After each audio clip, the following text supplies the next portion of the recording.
It's great to be here, and I thank Neil for the invitation, and of course the folks at the Lyric Opera for scheduling these events before each production.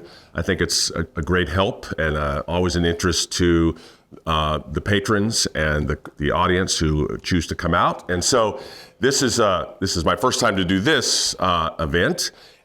This lecture that I'm doing tonight, I wrote this about 3 years ago, my last full-time semester at William Jewell, and I presented it. It was our COVID year, so we had been shut down the whole year. So I gave this over Zoom to whoever bothered to show up. But at the time, there was a lot of unrest and challenges going on in the United States with monuments and the folks who were, wanting to take them down. To both my alma maters, Indiana University and the University of Texas, were dealing with rooms that had murals. Indiana had a mural, Thomas Hart Benton mural up, and it was in the student union, a big classroom, and some students were upset for the portrayals in that image. And so it was happening all over the place in academia and state houses and that sort of thing. So and that kind of really interested me as a performing artist. I'm like, okay, well, what happens when art is contested like that? And then usually the art's pretty good, but that doesn't, that still provokes a lot of thought in folks. So I was interested in how that might affect the performing arts. And I had been doing some teaching in a class called Wagner, Lord of the Ring, at the college for mostly non-music majors. It was part of our general education class system, our curriculum. And I taught that course about 10 times. And so we focused, non-music majors, we watched the entire Ring cycle and did other projects and compared it to modern renditions and kind of studied the 19th century and all of that kind of good thing. And actually, 2 times, a colleague of mine in the religion department, we were able to take some students to go see the production. We saw one in Los Angeles that was paid for by the college, took about 15 students, and then we saw one in Washington, D.C., which I have a few pictures of that one. Back in 2016, we took a group of students to see the Ring cycle in D.C. So they'll never forget that. It was a life-changing experience. And so I've been to 3 Ring cycle productions in my lifetime. And so the interest has just kept growing and growing. And so what interested me then, when all this unrest was happening and these critiques were happening of artworks, I started thinking, well, what is there? Are there works of art that are so monumental, I called them, that we shouldn't, we can't bother them. We have to leave them alone, even though they might be offensive to some, or at least raise issues that are in contemporary culture and American culture are contentious. So that's kind of how the lecture grew and formed. And so I chose Mount Rushmore for obvious reasons that you'll soon discover. And so tonight I want us to sort of we're not going to dive deep into the Ring cycle proper. We'll have a few tidbits of information, but it's more about comparing Wagner, his goal in producing the Ring, and the themes in the Ring, and comparing it to Gutzon Borglum, who was the sculptor of Mount Rushmore, and his life and legacy, and the kinds of things he was involved in. And they have sort of similar paths. and then at the very end, part 3, part 2.5, we'll sort of ask questions about what's our responsibility as citizens, as consumers of art.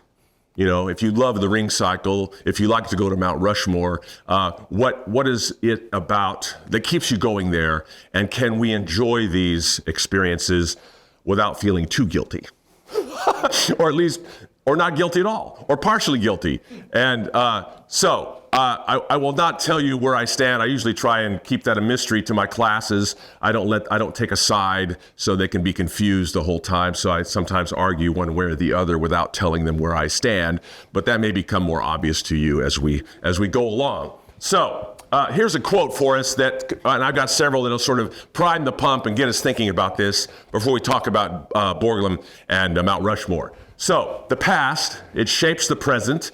We don't always understand it, and in ways that we can't control despite our best efforts, right? So that's what is driving some of our cultural debate.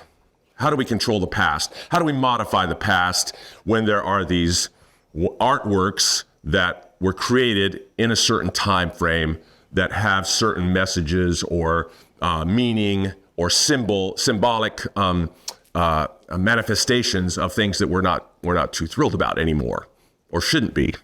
So I like that. It's like, let's deal with the past. And then this is kind of an assumption behind my thesis tonight of these contested monuments. Historical consciousness and memory, they're contested domains. They're embedded within the stories and the symbols of the psyche of our civilization, right? And they always demand reinterpretation. Okay, we're always bumping up against these symbols, whether it's be monuments of real stone monuments, literal monuments, or monuments of music, or paintings, or whatever they are. And I'm thrilled that art is really kind of on people's minds. I mean, I can't remember in my lifetime where works of art were in the news so much, and people were so upset, defending this or that and the other. And I remember not too recently, I went to the Metropolitan Opera, did the Death of Klinghoffer, and there were protests outside the Met because they were doing the production. And so it's like opera has become like it used to be. People were always protesting opera, and the censors were always trying to control what was being produced on stage, right? So it's like we've returned to that era where it's like, okay, what are they doing next year? I'm not sure they should be doing that production, And so in our modern language, we're calling it cancel culture. That's kind of the big thing, right? So here's our monumental works in tone and stone, and let's sort of explore what these things are like. So here's some more quotes. Art is a lie that makes us realize the truth, right? That's a little bit of a paraphrase of Picasso, but he wrote that in the 1920s. The fact remains, all art is propaganda. It is in fact impossible to do anything, to make anything, which is not expressive of value on some level. Okay?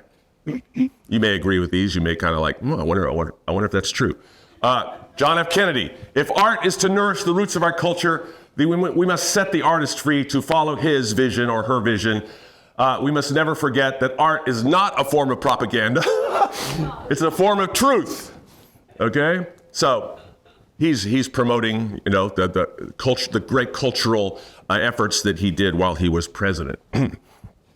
Eric Dyson, he's a contemporary scholar. Monuments, and he's talking about this contested, real monuments of stone. They're rooted and grounded in our common civic. They're always about where we are now, and they're always about our anxieties. I think that's probably very true. When we see a monument, whether it's Jefferson Davis at a courthouse somewhere, or a building named. My first teaching experience in Austin, Texas, was at Robert E. Lee Elementary School. And back then, I was just clueless. It was right next to the University of Texas, and so it didn't even cross my mind. Well, I'm teaching at Robert E. Lee Elementary School, and they've since changed the name. And there's debate about that, different, especially in academia, right? Buildings named after certain folks who were nefarious and just had pretty bad reputations. So here's a couple more. Monuments are among the most controversial of built forms. This Susan Stewart, she's on the works cited page that I handed out. Their controversy lies in their inadequacy and the inevitability of their failure. We pose impossible goals when we expect them to last forever. Gutzon Borglum famously said, "I'm going to build Mount Rushmore to last 1,000 years." That was his kind of a mantra. to convey permanent meanings, to manifest all of our beliefs and ideas about the dead, right? So it's like and I remember, again, another example, the Martin Luther King Jr. Memorial on the mall. There was a big controversy there. They had to recarve it because once the model was made, the family didn't really like what they saw. And when you carve in stone replicas, you probably expect them to look like the person on some level, right? It can't be too abstract. You're like, who is that? I don't know who that is. So we sometimes we have higher expectations of monuments than they can deliver. Last one. So this is a recent book, also on your works cited page, and this book was written since, as you can tell, since the last time I gave the lecture. It's a fabulous book. I'll have another quote or two by her. It's a memoir, and I'll reference it later, but her book was called Monsters, A Fan's Dilemma. So if you're a fan of a monster, and she's talking about people, what do you do with that? What do you do with that when you're a fan of somebody that's like, you find out about them, it's like, oh gosh, they're a terrible person. Maybe I shouldn't listen to their music. So she says that you can find, it's all about biography. And I will kind of explore that a little bit too. Everyone has a biography. Everyone is alive. They're either canceled or about to be canceled. We know too much about people nowadays, right? You can find about anything, about anyone at any time. Sometimes it might be true, but it also affects how we feel about that person, before we hire them. Okay, so should we cancel the ring cycle? That's my kind of rhetorical question. Should we cancel the ring cycle or Mount Rushmore?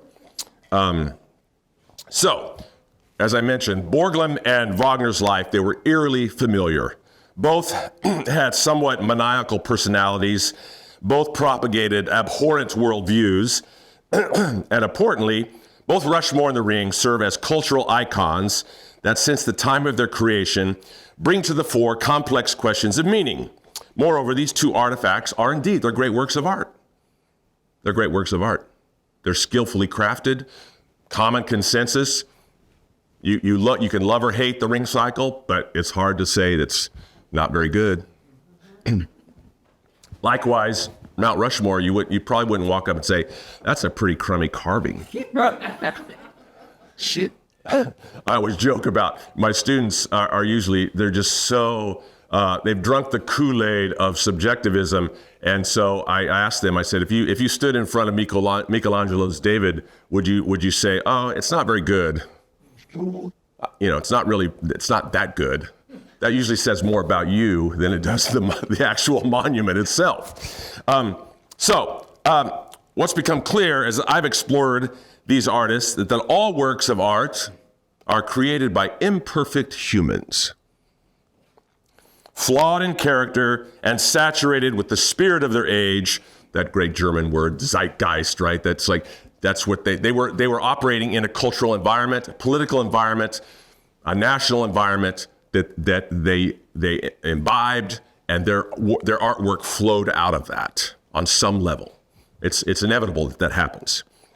Whenever we encounter their art and enter an artist's world, we might indeed see a monster who created an ex nihilo, out of nothing. Claire Detterer, there's her name, she states it well. Quote, consuming a piece of art is two biographies meeting, right? The biography of the artist might disrupt the viewing of art. The biography of the audience member might shape the viewing of the art. This occurs in every case. So we all bring our biographies to an artwork.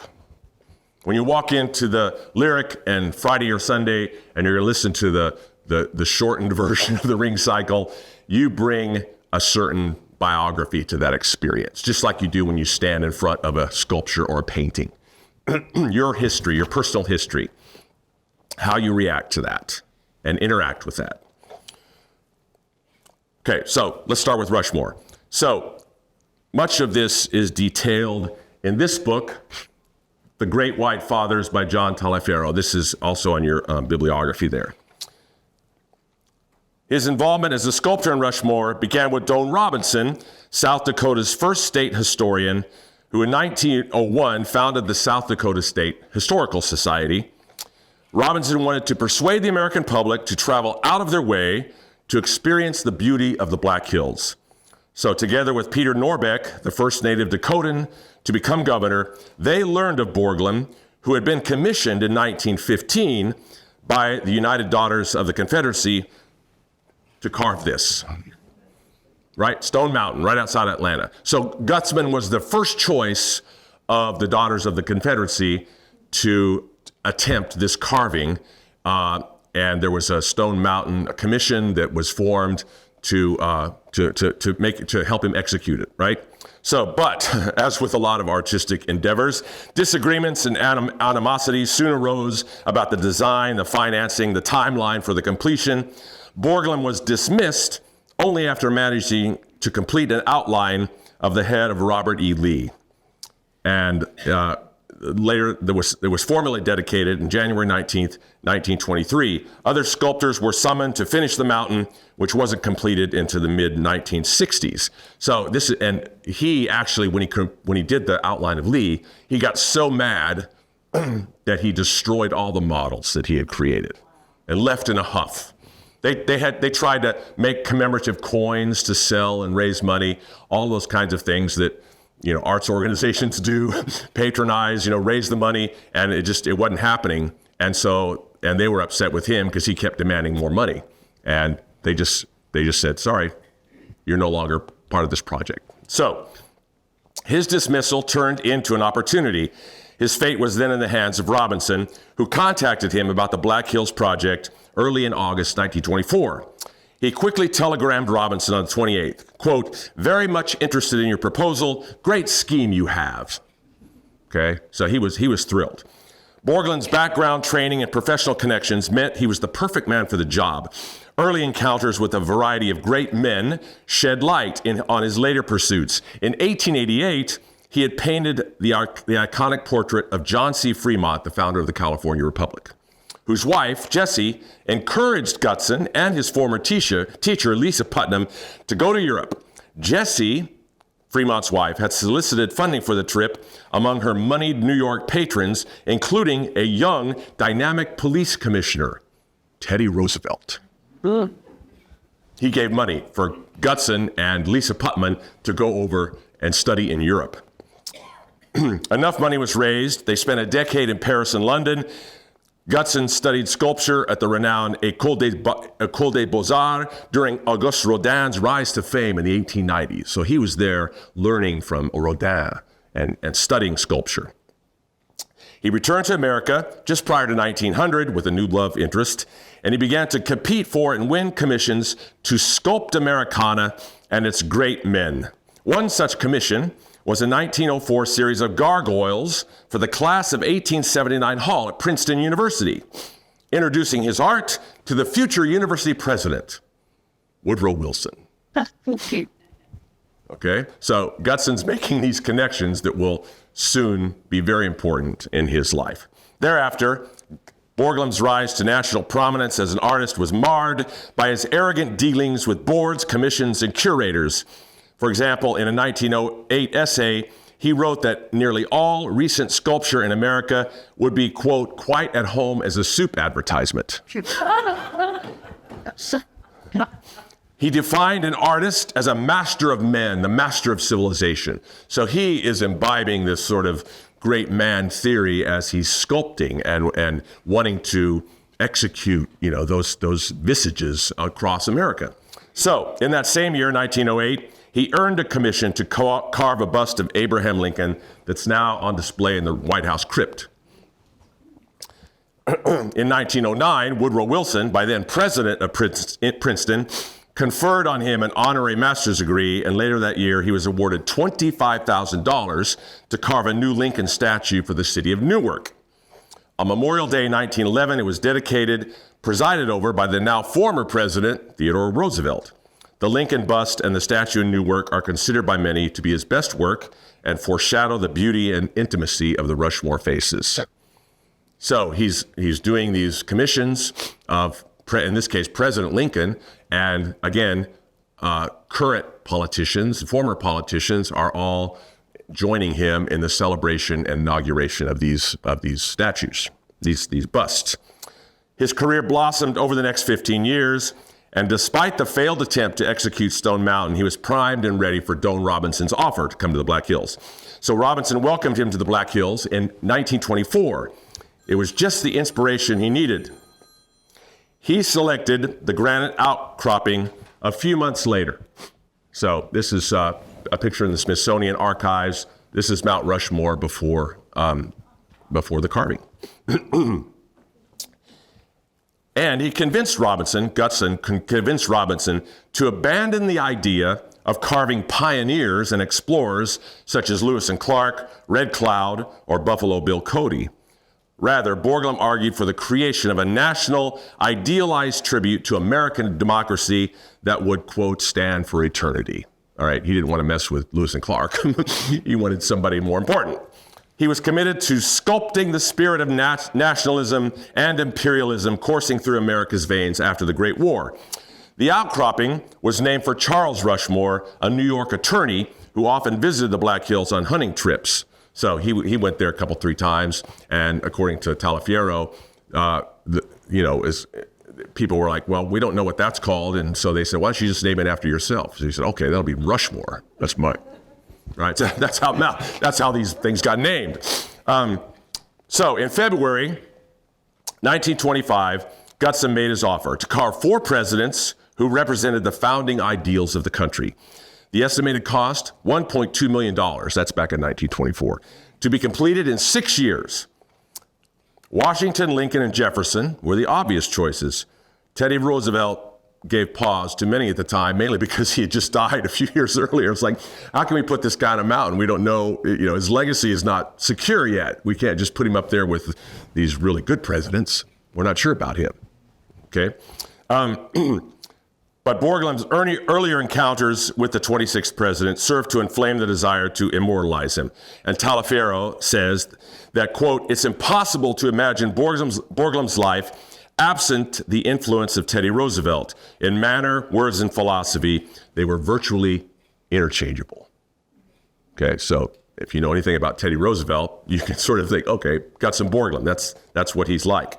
On October 1st, Borglum, he brazenly climbed the mountain with his work crew, Chief Black Horse, and assorted men dressed in colonial and frontier outfits. They raised the Stars and Stripes, sang the Star-Spangled Banner for about a crowd of 3,000 onlookers. There it is. So he's claiming the mountain. He's making a big hoopla out of it. It's like a P.T. Barnum moment. Let's get up there and we'll start this project off, okay?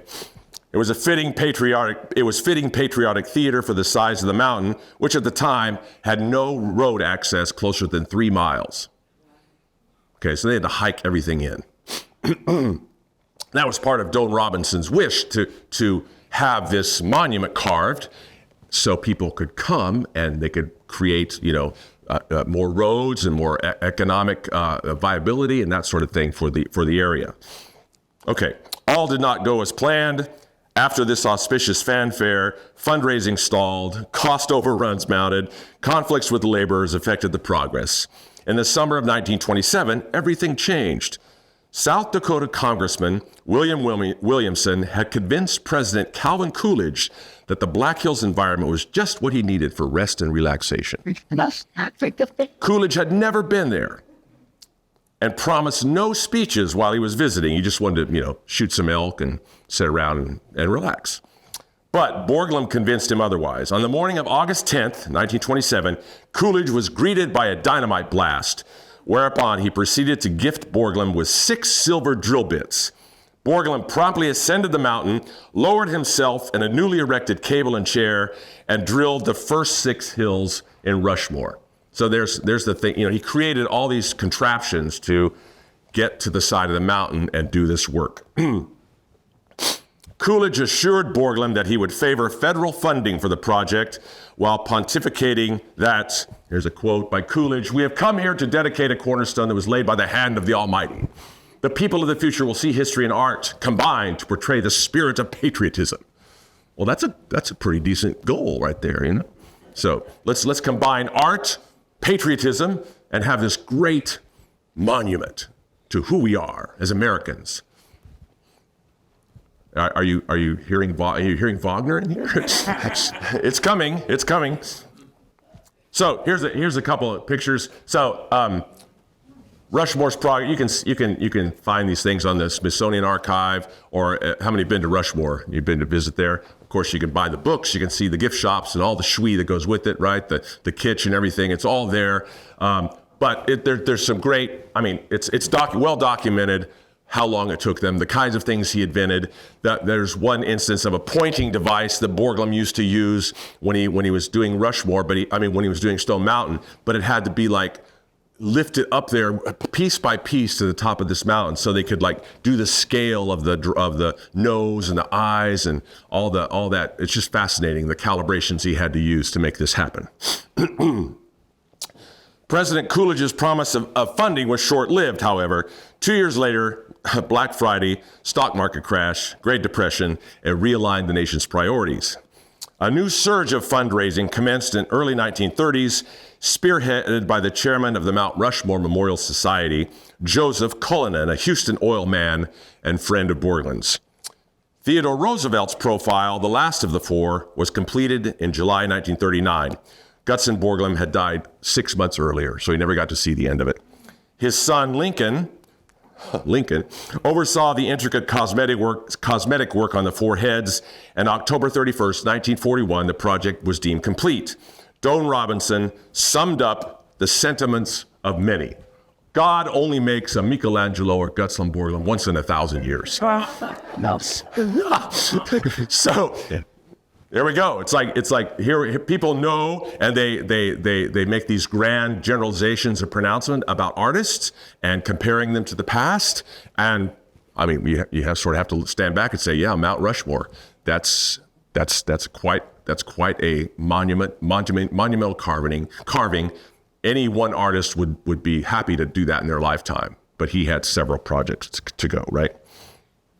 So the entire Mount Rushmore saga, from its raw natural beauty to its sculpted demigods, I'm calling them, occurred under the dark cloud of the American Indian Wars, the broken Laramie Treaty of 1868, and of course the horrifying Wounded Knee Massacre, right? So all behind all these carvings in this history, right, are the cloud of the American Indian Wars and the Black Hills proper, and you know, most people think of Rushmore, they think of two things usually. It's like the American Indian movement had a big protest there in the 1960s, I believe, or maybe 70s. And then, of course, North by Northwest, you know, Alfred Hitchcock, we always remember that scene, Mount Rushmore.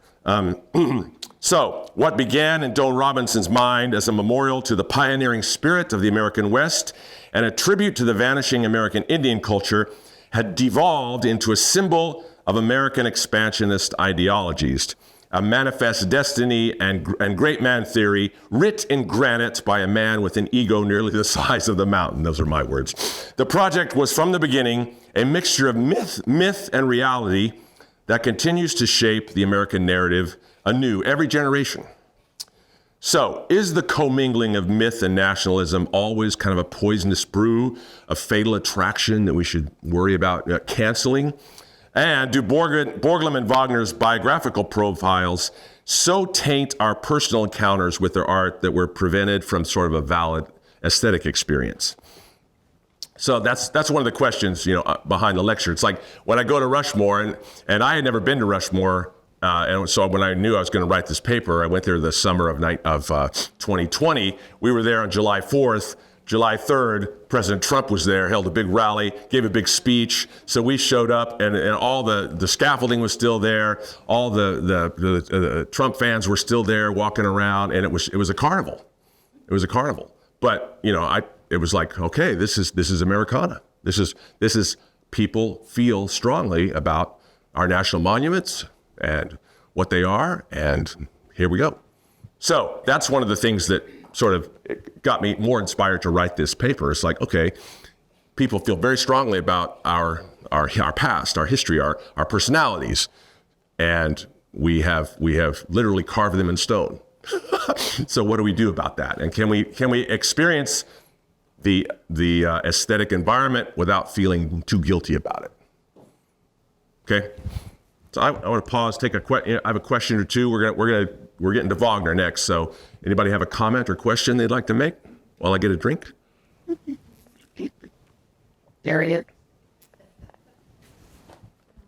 Okay, on to Wagner.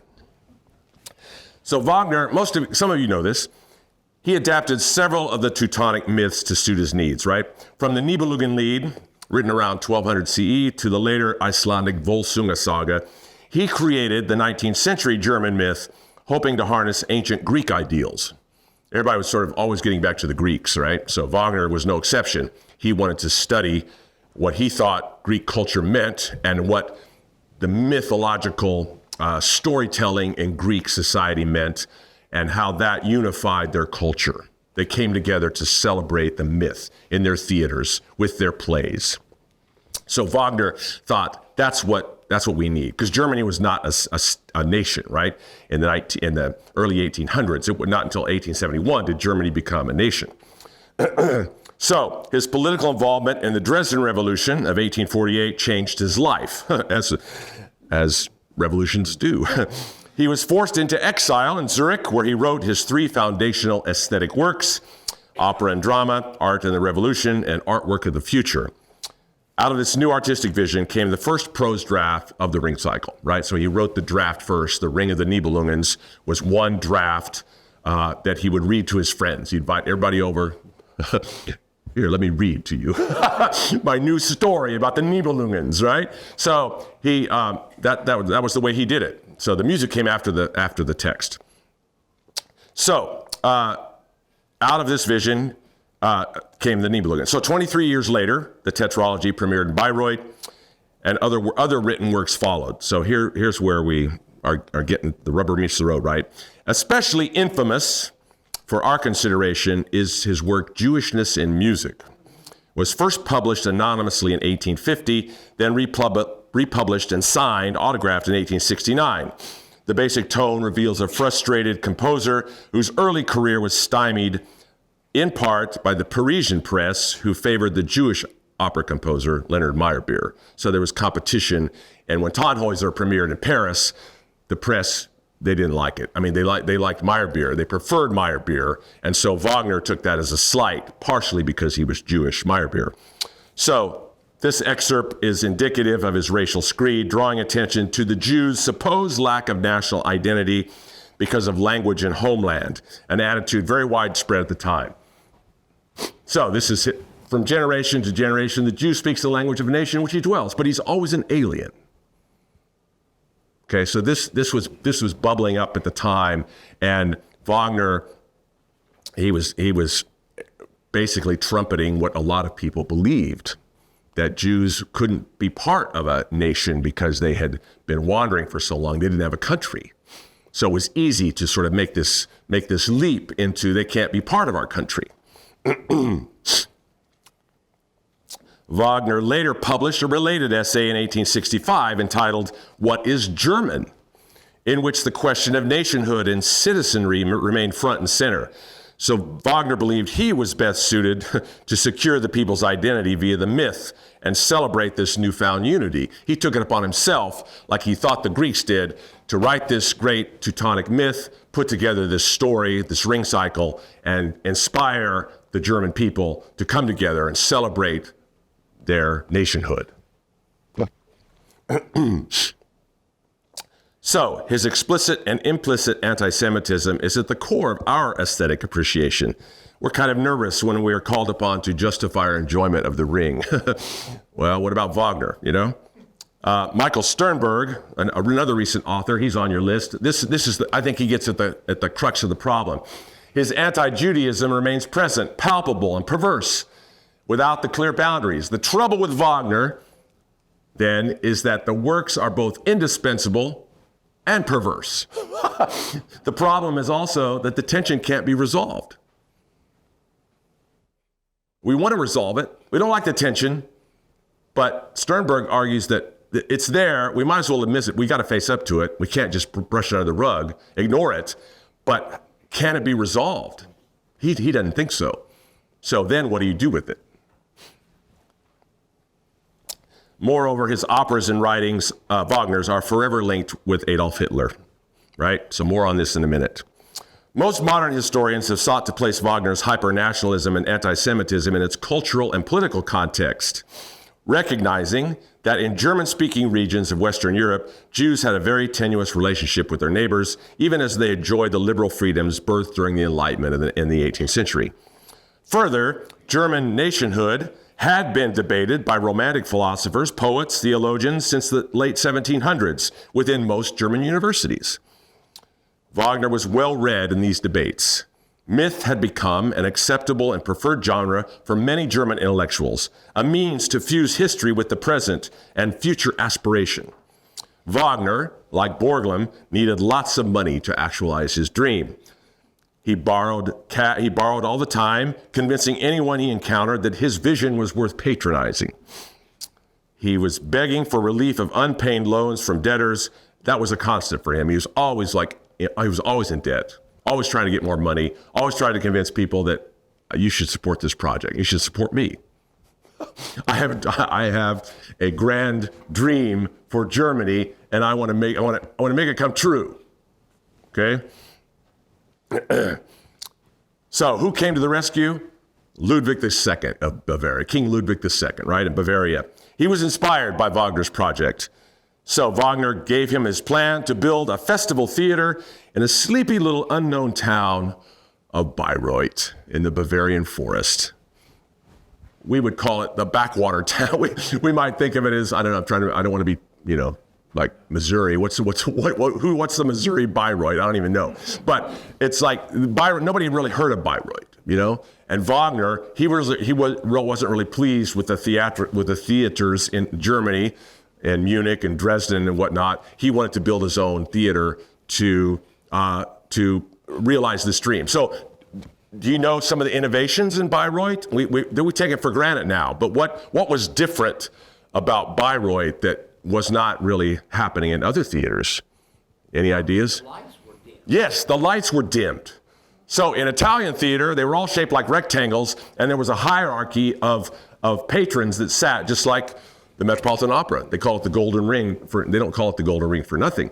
So there's five balconies at the Met, right? And Wagner, he saw that as a sellout to commercialism and to social hierarchy. So he built his theater in a fan shape. Okay, it was the first of its kind. All the seats were in a fan, and it was a raked floor. So there were no center aisles. There were only two aisles, one on each side. And so everybody sat in this fan all the way from the back of the stage. Yeah. And pit was angled so that the guys in the back of the brass and percussion were looking. Yeah, they were way back under the stage, right? Yeah, so this was the first instance of an orchestra pit. Okay? Basically, he created the orchestra pit. And one of the reasons, and it was entirely practical, as he wanted to tell the story, the first opera, Das Rheingold, which is the beginning of the world, he wanted the sound to come up from the stage. It's like, where's that sound coming from? I don't know where that's coming from. It's this sort of, this prehistorical sound, these low E flats and the string basses. It's like, where's that sound coming from? I don't know. So the lights went down, the orchestra was under the stage, it was in a fan shape, all this to create a sort of democratic experience of viewing this myth coming to life on the stage. So your eyes were focused on the stage. You weren't watching who's sitting up there in the low section, who's over there, who's paid the big bucks down there on the front row. He didn't want that. Of course, it didn't really turn out that way, but that was his ideal, okay?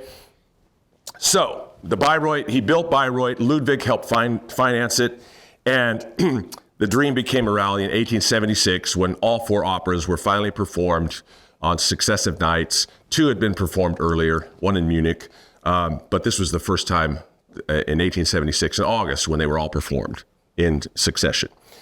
Wagner had fashioned his 15-hour epic using an assortment of gods, semi-gods, dwarfs, and humans, an assemblage of Norse characters extracted from those Icelandic and German sources.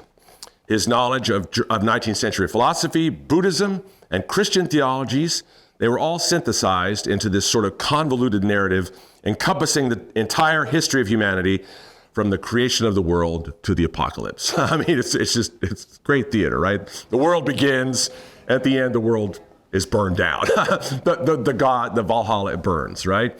And then there's questions about, well, what's left over? Well, the Rhine maidens are still singing. You know, the world is sort of restored and cleansed, and the gods are no longer in control. Albrecht's still running around somewhere. We don't know about him, but anyways, the idea was like this narrative happens, right?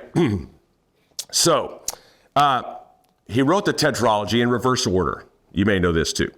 What began as Siegfried's Tod, or the death of Siegfried, was now titled Götterdämmerung, right? The fall of the gods, evening of the gods, right? Twilight of the gods, preceded by now young Siegfried. So he told the story of Siegfried's death. Then he decided, well, that's not enough. I need to back up. I need to tell how Siegfried was born. How did he get here? So that's what Siegfried is about, young Siegfried. And then he had to write Valkyrie because we needed to know more of the story. Who were Siegfried's parents? How did they get here? How was Wotan involved? And then he decided, well, I better add a prelude, a short prelude of 2.5 hours. The other operas are 4.5 to 5, right? Götterdämmerung's 5.5, I think, depending on the tempi. All right. So, political, economic, cultural tensions are baked into the story. Anti-Semitic tropes and stereotypes saturate the text and music. And though many are watered down and reinterpreted altogether in recent productions, no amount of revisionist history can smooth over the fact that in the 1930s, German politicians cloaked themselves with the Ring's ideology of Aryan supremacy, represented by the lineage of his fallen hero, Siegfried. Hitler's obsession with the Ring and Wagner's heirs is well documented. The complexity of this relationship has been explored by several historians. Frederick Spotts, most recently, he writes of Hitler's artistic vision in Hitler and the Power of Aesthetics. It's a great book. It's like, he's like, how was Hitler? You know, Hitler was an artist. Some of you know that. And so it's like he had a desire to be an architect. And politics just sort of fell in his lap. And they found out that he was kind of a good speaker. He would give these inspiring speeches to troops from World War I, and they thought, this guy has charisma. He says, I never really wanted to be, he's quoted in Mein Kampf, I never really wanted to be a politician. I wanted to be an artist. So there's some fascinating stories in that book. So Spotts doesn't excuse Wagner's continuing influence on historical figures or on political and cultural movements. I don't either. I don't excuse it. He simply acknowledges what other historians have painstakingly researched, the fact that the seedbed of anti-Semitism was cultivated many, many decades before Hitler was born, and most certainly before he became chancellor in 1933. One thing's abundantly clear. When any artist's work, any artist, is associated with political radicalism of the right or the left, it becomes nearly impossible to separate the artist's life and work with the political. All objectivity gets kind of lost. So when artists are taken up and their cause taken by whatever political party, we sort of assign, radical left, radical right, that artist becomes associated with that party, and then you're sort of forever there. Except for Taylor Swift, right? She's like neutral all the time. Taylor's neutral, okay? Wagner and then Borglum have been easy targets for guilt by association. This notion of an objective interpretation is at the heart of Claire Dederer's memoir, which I quoted earlier. She includes Wagner in her study of difficult artists. She has a whole chapter on Wagner and anti-Semites. It's worth reading. Michael Jackson, Kanye, Woody Allen, Picasso, she covers it all, right? And we have our own, right? Now we have our James Levines and our Placido Domingos, right? So it's like we now have knowledge of our favorite artists. It's like, do I listen to my James Levine recordings anymore? I don't know, do I burn them? No, I don't know. It's just like those kind of questions now I know too much information. So now that affects my listening experience. Wagner's vision of a superior German race was realized through Wotan's grandson, Siegfried, right? The pure-blooded offspring of the brother and sister twins, Siegmund and Sieglinde. Gutzon Borglum's championing of the great man was executed first at Stone Mountain, then at Mount Rushmore. After Robert E. Lee and Jefferson Davis and Stonewall Jackson came George Washington, Thomas Jefferson, Abraham Lincoln, and then Theodore Roosevelt. The Southern gods were idealized mortals, heroes raised from the smoldering ashes of the Civil War by the daughters of the Confederacy, and Southern whites then transformed into granite visages first sketched by Gutzon Borglum. In the early 1900s, American imperialism, fueled in part by Teddy Roosevelt's charismatic leadership and policies, foreshadowed the mighty granite faces of Mount Rushmore. Wagner and Borglum both succumbed to the siren call of nationalism born on the winds of exclusionist ideologies. They firmly held that their final aesthetic project would imprint the identity on the collective conscious. Both succeeded. Wagner's Volsungs inspired a generation of fascists who then pursued the Thousand-Year Reich. Borglum's Mount Rushmore enshrines democratic ideals born of liberal democratic nationalism, which always simmers beneath the surface of our republic to be ignited by any charismatic leader. Okay, nationalism is always there. Okay, it's always there to think about. Let's exclude. Who can we include? Who should we exclude? Who's part of our group? Who speaks our language? Who is worthy of being part of us? Whether it's a democracy or a place like Russia, who wants to, now take back over the old Russia, right? The empire that was snatched away from them. So it's like language and culture don't have no boundaries. And so it's becoming, it's still there. So I'm going to stop there because I want to show you a couple other pictures. So modern interpretations help sort of soften this. So here's and I share these with permission from Washington Opera and their photographer. This is the 2016 version that I saw. Here is Die Walküre, and it was clearly meant to show a sort of modern office building with this businessman and his daughter Brunhilde in charge of this corporation. Okay, so and that's the great thing about myth, and a great thing about The Ring is it can offer all these interpretations. Some of them not so popular. Here's a couple more. It's hard to see these. So here's Siegfried. So this is an old kind of carved out travel trailer where Mime is doing his thing. Here's Siegfried, sort of, on the barbecue grill, kind of hammering out the sword. And here's the mechanical dragon that he is about to slay after he fashions the sword and after he has killed Mime. And the woodbird, gave him spoke to him, and he understood all this stuff. Last one, here's Götterdämmerung. This is Hagen right here. And these are his minions who are now wanting to control the everything. And this is right after, I think it's right after he killed Siegfried in the back. Remember, Siegfried, his weakness is, as a hero, he would never turn away from battle. So his only weakness was in his back, and Hagen exploited that. And that's how he stabbed him. And then the funeral march happens, Well, hopefully, I don't know, are we hearing the funeral march? Yeah, oh, it's great stuff. Great stuff. So Mount Rushmore is a little different, right? So it's carved in stone. So how do you interpret that? How do you reinterpret Rushmore?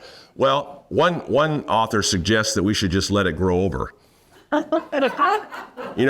Trees and weeds, let the elements take their toll on it. Don't keep it up. And then 100 years from now, when your grandkids go, they can barely see it. They won't be able to see the presidents anymore. So that's one way you could say, okay, yeah, we should do that. But others would say, no, let's do something. Let's reinterpret these, right?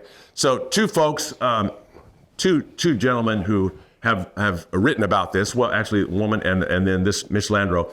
Susan Neiman, this is a really good book. She talks about how Germany has dealt with its past and its Nazi past, and that there are no monuments to Nazi leaders. Okay? So that's a really good book. And then Mitch Landrieu, who's former mayor of New Orleans, he was instrumental in having their Civil War monuments taken down. And so in his book, he talks about all the negotiations, the years he spent planning and talking to different groups, and how do we tell our history? This is not the history we want to tell. So he was able to do that. A lot of hard work, but graciously get people to come together and talk and agree about what do we want to do? Let's replace this monument with this, or let's create this that stands side by side with this one, so that we can tell a more complete story of our history. So it's a great book. Those are just a couple examples. Brian Stevenson of the Equal Justice Project does the same kind of thing, right? He creates monuments to slaves, and there's the lynching monument in Alabama, right? And so there are ways to like tell the story of Americana without resorting to, always going to Mount Rushmore. All right. So I'll read you my last paragraph, and then I'll answer a question. The final scene of Götterdämmerung is a glorious, soaring musical climax worthy of the 15-hour marathon. Valhalla burns to the ground. Brunhilde twists the ring from Siegfried's finger before he's consumed in the funeral pyre. She returns the ring to the Rhine before leaping into the flames. The Rhine maidens rejoice while Hagen plunges into the waves, while the river floods the landscape, extinguishing the inferno, symbolically cleansing the earth. The world of the gods has ended. Renewal is possible, even with Alberic lurking in the shadows. Mount Rushmore's final scene is yet to be written. The Valhalla of the Black Hills, with its 4 granite gods, probably won't suffer the same fate as Wagner's Wotan.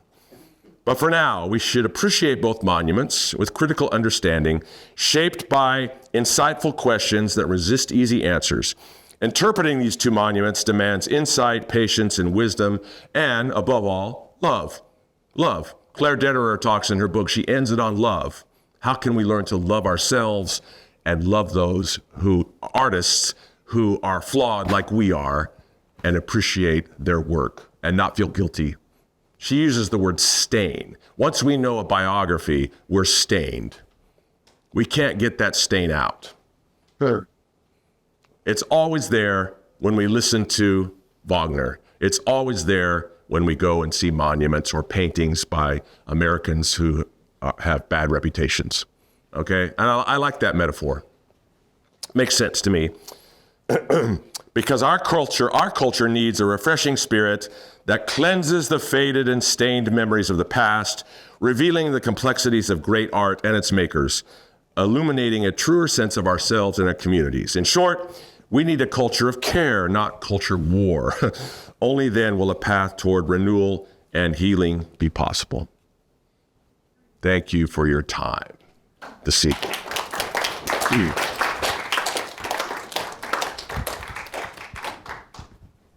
Got a question? Comment? Yeah, Linda. I don't know if I could even articulate my question or not, but I'm going to try. So I've heard the ring cycle several times. I'm quite familiar with the music. And the first time I ever heard it, I thought, oh God, I don't think I like this, But I kept going back, and I used to live in Seattle, and they performed it right for years, so I heard a lot of it. So because I'm sort of familiar with the music, and I love it now. I have to admit. What's the connection between Wagner, the author of and the music itself, I guess, because it's a unique type of music that's kind of innovative, if I'm not mistaken. Oh, for sure. Yeah. To represent what you just discussed with us in the situation he was in, the period of time that was. How did he end up thinking that this music doesn't represent how he lived, I guess? I'm not sure I'm accurate. Right. Well, I mean, get to the music and how it why he wrote that kind of music. Yeah.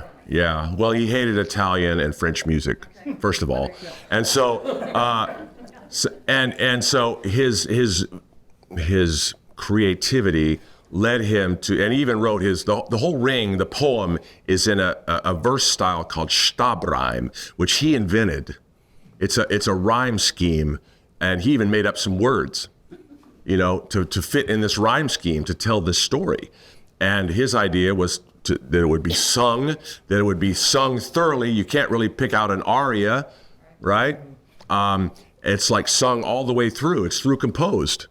which was very innovative back then. And of course, he wrote Tristan in the middle, right? So he had that as well as a model, and he learned things going along. He invented new instruments, right? The Wagner tuba that played in the orchestras. The orchestra was huge. The colors he used in the orchestra, right? And then the themes, the leitmotifs, there are reams and reams written about the leitmotifs, you know, how he associated tunes to moods, to characters, to inanimate objects, the sword, right? The rainbow, Valhalla. He kept all this in balancing, you know, like spinning plates, so that he knew one of my favorite scenes is when the wanderer, Wotan, shows up at Mima's little, you know, forest outcropping, and they have this battle of wits, right? He asks him 3 questions. In Wotan, they sort of tell the story. It's genius storytelling, because he fills in parts of the story as he goes backwards, right? But you hear the music played, you hear every theme kind of re-articulated as Wotan and Mima describe what's happening and kind of recalling the histories of each other. So it's a complex weaving together of character development, which of course, you know, these grand themes of power, relinquishment. Wotan on many occasions says, I don't want to do this, but my will has to be made. And then Wotan's accused of breaking contracts, right? They're written in his spear. The runes, they're called. They're contractual agreements. How did he lose his eye? He broke it off. He broke the spear off the tree in the garden, right? The tree of life. He gained knowledge. He gave up his eye. So now he has these contracts. He's the keeper of the contracts. And then he breaks contracts with the giants. And so it's like thematically linked, every opera. And it's exactly like you said. Every time I've seen The Ring, it's like I learned something new, which is true with any great work of art, right? The more you are engaged with it, the more you learn about it. You didn't see it the first time. So that's not much of an answer, but yeah. And you're familiar with some of the leitmotifs, and you listen to the music, you hear a leitmotif, you think, oh, that's the motive of the spirit, and pretty soon here comes. Yeah, that's right. Out on the stage. Yes. So you know ahead of time what's coming. Right. It foreshadows everything that's going to happen. You know, I mean, it's the same way with the sword, right? And of course, the most famous of all. Everybody knows that, right? Everybody knows that. It's been used in movies. It's been used in commercials. If anybody knows any Wagner, it's the Ride of the Valkyries. So those tunes are memorable and they're psychological. It shows the power of music, right? Because you can hear those themes, even though the characters are singing about completely something different at the time, but they're thinking the music is playing. You're hearing the Valhalla theme. Bum, bum, tum, tee, da, dum, tum, tum. You're hearing that, and you know that it's about Wotan, even though he's not on stage. Yeah. I can't remember the name of the book. I read a book a number of years ago claiming that the anti-Semitism in the Ring cycle is very explicit, that wouldn't have been understood as very explicit to the Germans at the time. Yeah. That's true. I mean, the glaring examples are Albericht and Mima, and the descriptions that other characters give them, both physical descriptions and behavioral descriptions that any audience member would recognize as being a stereotype of Jews. So those are the 2 examples that come to mind, and then of course. Siegfried, as being pure blood from twins, he's the Aryan hero, you know, the blonde hero. And so several historians have noted too that they forget the part, you know, the fascists forgot the part about Siegfried dying, or Brunhilde saving the world. Right? I mean, and we know that Hitler was playing Götterdämmerung in his bunker when he committed suicide. So it's like the connections are there, and he had his troops. He would send them to Bayreuth for rest and relaxation, and to watch their Meistersinger. That was another favorite of Hitler's opera. Just one other quick question. Sure. I made an analogy once between the end of the conclusion of To Go to Denver and the conclusion of West Side Story. Because West Side Story ends, it's much more like Go to Denver than it is like Romeo and Juliet. Could be with Brynhilde singing, you're all guilty of his death. Yeah. Brynhilde says that's what Romeo That's right. says. I'll have to think about that. I'll have to rewatch And that. they carry him off like they do. Yeah. And, You need to watch Lord of the Rings again now too, right? And because Tolkien was famous. I mean, he just evaded the subject, right? He was like, oh, the only similarity is the rings are round. Well, that's hogwash. I mean, if you watch Lord of the Rings, it's like the story is so similar. It's crazy. It really is. Yeah.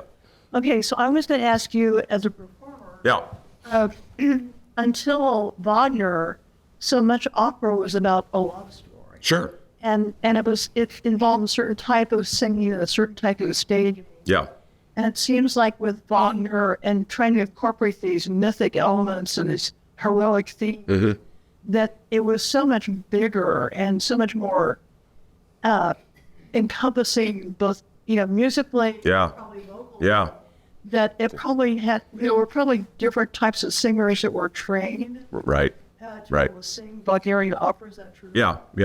And to his credit, though, by putting the orchestra under the stage, he was accommodating the balance issues that we really don't. We have a hard time with that over here in our theaters. Oh, Even when we do Wagner, it's like you gotta be careful who you get to sing it, because Brunhilde and Wotan and Siegfried are considered by most the hardest operatic roles to sing. Just because they're expansive. They sing for hours in one act. The whole act they're singing, right? And then, you got to take a day off or you'll blow your voice out. And so, dramatically, physically, but there is a love story there. And the ring is a love story. You could argue that. yeah. Right? So it's Where, my God, I must be ignorant. Where were orchestras situated before they moved to they were on the floor in front of the stage. okay. Yeah, so there was no pit, right? So they were sitting on the floor. You can Gates, a lot of, I made the front row quite far away. yes, right. And the conductor was always in view, right? He or she, and mostly he at that time, was standing up in front there, and so he was not below either. So the audience was on the floor, and of course, everybody could see the king come in, and the queen. They would sit right there, and it was a social event.